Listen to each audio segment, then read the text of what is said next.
Welcome to OJ Studios. I hope you enjoy Punishment by Olivia Julius. Chapter 26, Gracie's Choice. Dad woke me up before the sun came up. He turned on my room's lights as I slowly came back from whatever dream I had been having. I blinked as the blurry image of my father came into focus.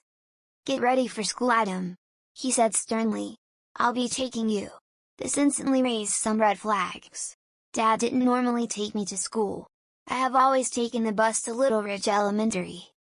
I got up and grabbed my uniform out of the closet, but none of them were there.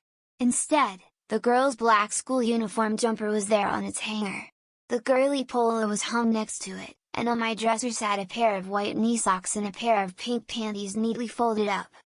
I grabbed the uniform from my bed and walked back into the hallway and into my parents' room. They both looked at me as I raised the uniform up. "What's this?" I asked. "Just put it on," Mom said. "But I thought I was done with my punishment," I said, defeated. I tried to think of how and if I did something wrong. "Just put it on," Dad said, repeating, "Mom, I will explain later." He pointed to the door, and I slowly left the room. I looked at the uniform, trying to imagine what the school day was going to look like with it on. What were my friends going to say? What were they going to do when they meet Amanda? I changed out of the blue panties that I fell asleep in yesterday, to the panties that were laid out next to the uniform. These were even more girly than the ones I had been wearing during the weekend. These had lace around the waistband and the leg holes. Upon looking closer, they were little hearts repeated around the lace trim. I put them on and put them to my waist. I then grabbed the girly red polo. I tried to imagine that the polo was a boy's one, but the puffed and ruffled sleeves and made it obvious that this was 100% a girly polo. I put my arms through the sleeves and buttoned the 3 buttons around the neckline, ignoring the fact that the little buttons were shaped like flowers. After I put the polo on, I got the jumper and put it over my head, and let it fall to the top of my knees. It felt like every other dress I've worn this weekend, but it felt more weird, or maybe it was because this is a girl's uniform that I have seen every girl wear since I was in kindergarten, or maybe it's the fact that this is mostly likely what I'm going to wear when I introduce everyone to Amanda. I put the white knee socks onto my feet, ignoring the fact that on the sides was little knitted hearts and, on the top, how they had a ruffle. I grabbed the Mary Jane's shoes from my shoe shelf because I wasn't an idiot. I knew that Mom and Dad wasn't going to let me wear my normal boy shoes with a girl's uniform. I left my room and walked to the bathroom. I closed the door and looked in the mirror. The girl in the mirror looked like she was ready for school. She looked like nothing was out of the ordinary for her. Just jump on the school bus and enjoy a day at the school. Dad knocked on the bathroom door and I answered it. He looked me up and down approvingly. "Here?" he said, handing me 2 Pop-Tart packages. "Eat these in the car, we got to get going." "Dad, I'm still not sure about this," I said. "What did I do wrong? Why am I dressed like a girl still?" "We'll talk about it in the car, let's go," Dad said, putting an arm on my shoulder and guiding me to the garage door. I followed his lead and got into his car. I sat in the front seat while Dad opened the garage door and sat in his seat. Dad started the car and backed slowly out of the driveway. I looked out my window as Dad put the car into drive and started to drive away. Dad turned on the radio and tuned it to a country music station and let it play on low volume. The radio played an old song that I didn't recognize and then went straight to "Man, I Feel Like a Woman," a song by Shania Twain. I laughed a little at the song choice that seemed to be comically linked to this form of punishment. "Adam," Dad said once the song ended and a commercial started to play, "do you remember why your punishment started in the first place?" "Because I cut Gracie's hair," I said, looking down. "And because you tormented other girls in your class," Dad said. "I know," I said, looking at him. "And I am sorry, really, I am. Can I please just go to school as a boy?" Dad didn't say anything for a whole commercial break. But eventually his hardened exterior broke and he looked at me. "It's not our punishment to release you on," he replied. I looked at him for a second and then the realization of the punishment came into focus. "It's Gracie's," I said slowly. Dad nodded. "We gave Gracie the choice. If you had been good for this weekend, she can either release you from your punishment, or if she feels that you haven't learned your lesson, then you will remain as a girl for the rest of the school year." My blood ran cold. Gracie, a girl, that I had cut her hair, and made her cry, will now be deciding whether I can be a boy at school again.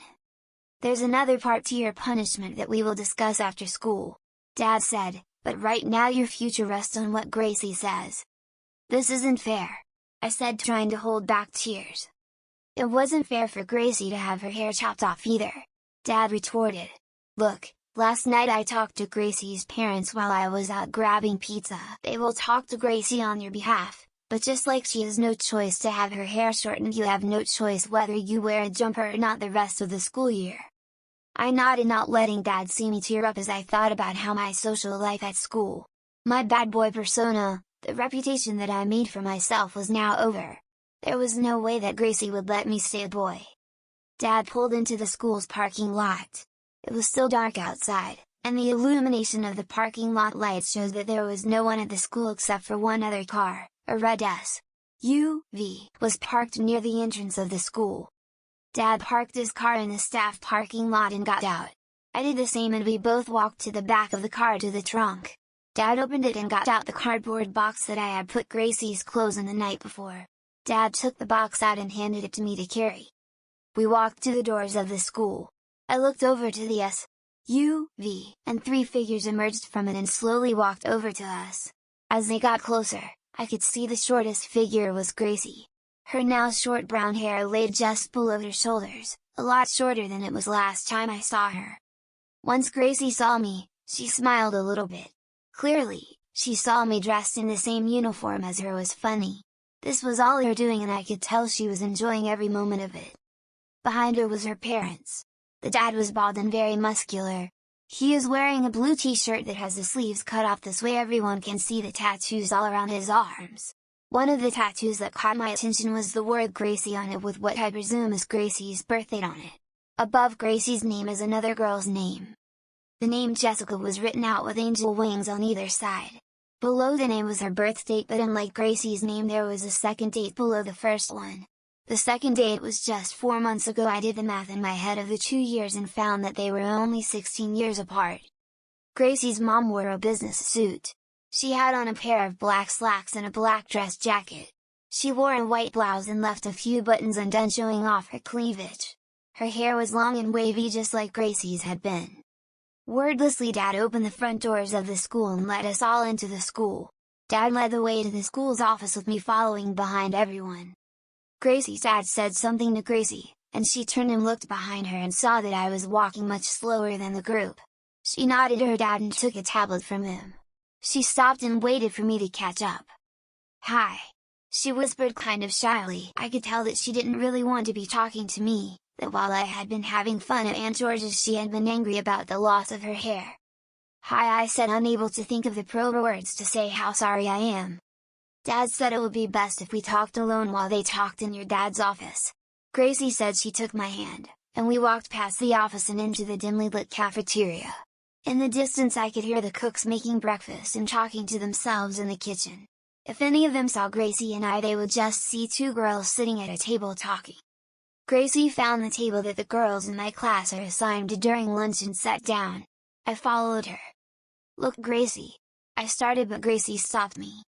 "Don't think saying sorry will make this all better," she said, putting the tablet that her dad had handed her on the table.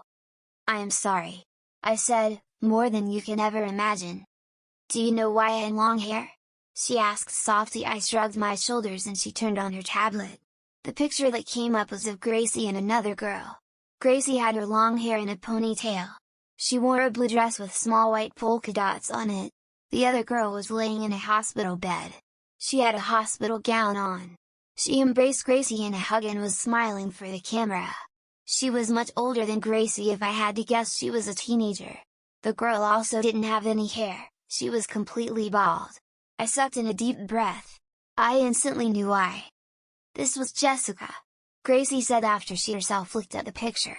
I could tell she was trying to hold back tears. "She had leukemia, and she died a few months ago." My heart sank as Gracie told me this. I had no idea. When Gracie introduced herself to the class, she didn't say that she had a sister. "I'm sorry," I whispered. "They did radiation therapy and she started to lose her hair. She was always self-conscious about her hair. To make her a little bit more comfortable, Dad bought her a few real hair wigs. These wigs had donated hair on them. Once I found out that people were donating their hair to make wigs for people like my sister, I decided that I too will. I was almost able to donate my hair, maybe a month or two left to go when you cut it off on Thursday.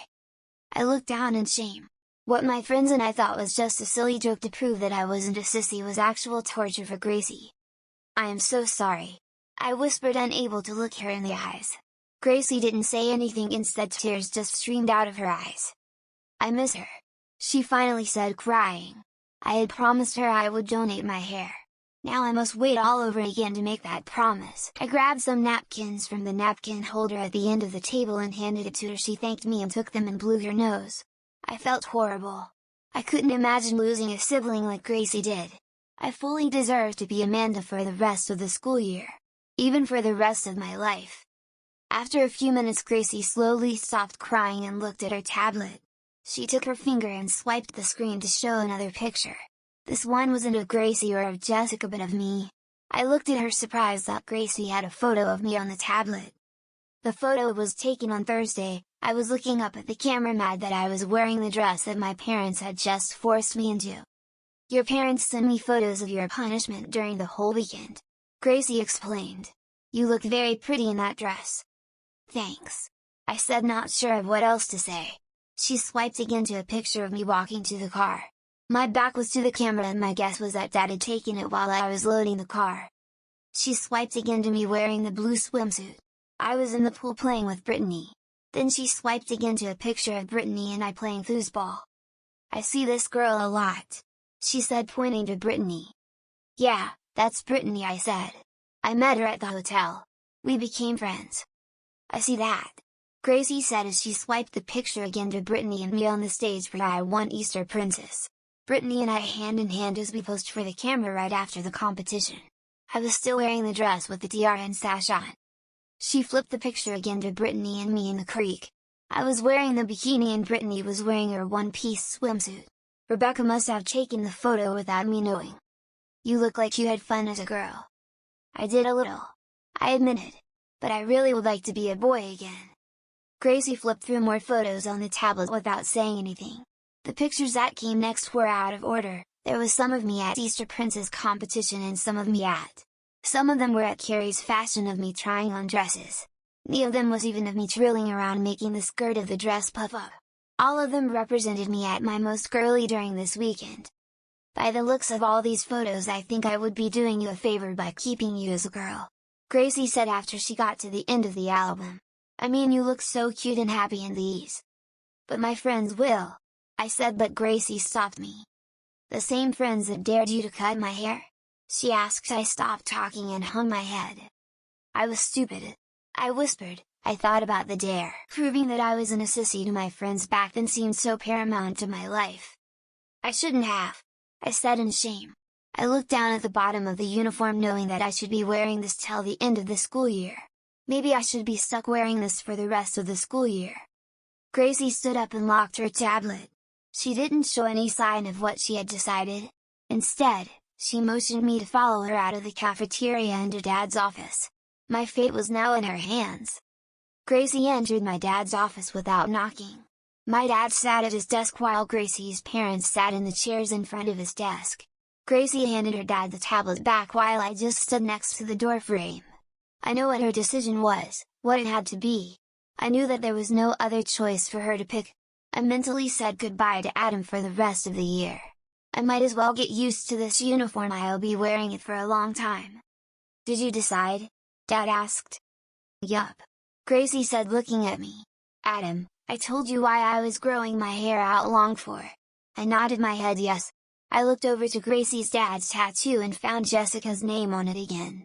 Now that I knew the story of the girl behind the tattoo, I felt saddened for this family. "My choice is to let you be a boy again on one condition." I couldn't believe my ears.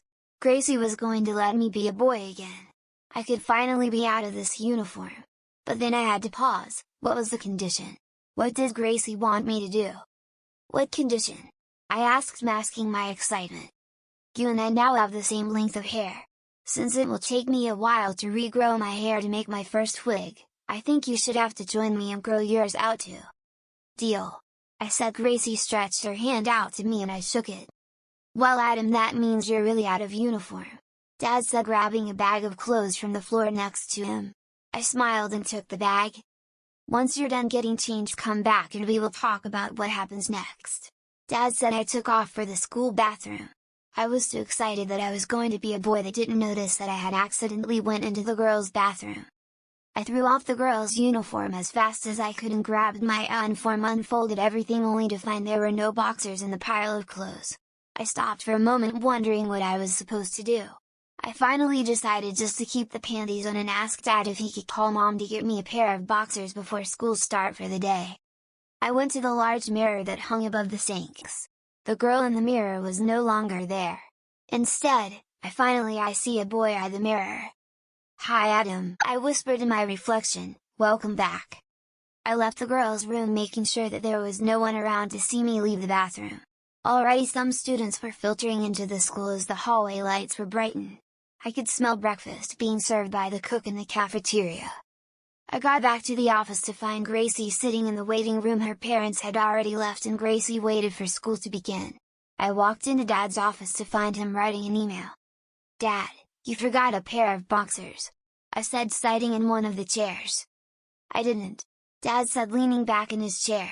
"Your mom and I decided to keep you focused on Gracie's terms of growing out your hair that you need a constant reminder." "Like what?" I asked. "Well, first you are going to have your hair trimmed every month so it can grow out, and you will be wearing panties up until the day that you grow your hair out long enough to make it into a wig."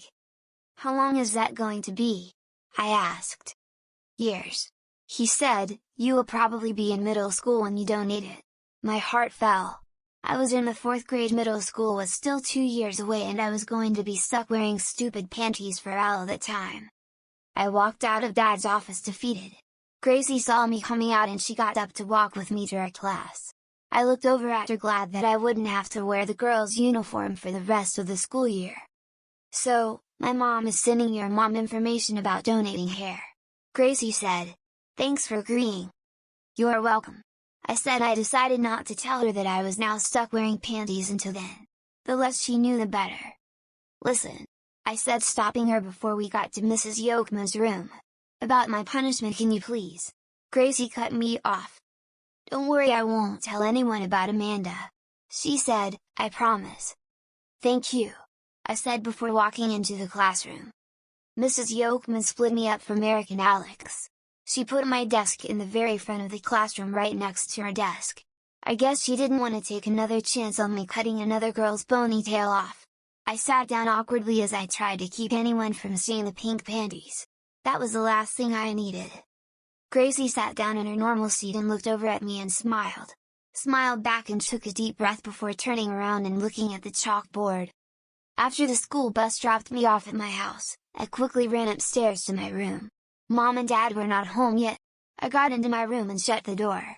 I went directly to my underwear drawer and looked inside to find dozens of pairs of panties all neatly rolled into rows inside my drawer. None of them that I could see were plain white, most of them had patterns on them, some were a solid color, and some had extra girly details. None were boyish at all. I guess you really can't make a boyish pair of girls' panties anyways. I checked my other drawers. All of them had boy clothes inside. I checked the closet except for the dress in the very back. All the shirts were boys' shirts. I sighed in relief. Maybe I could do this part of the punishment.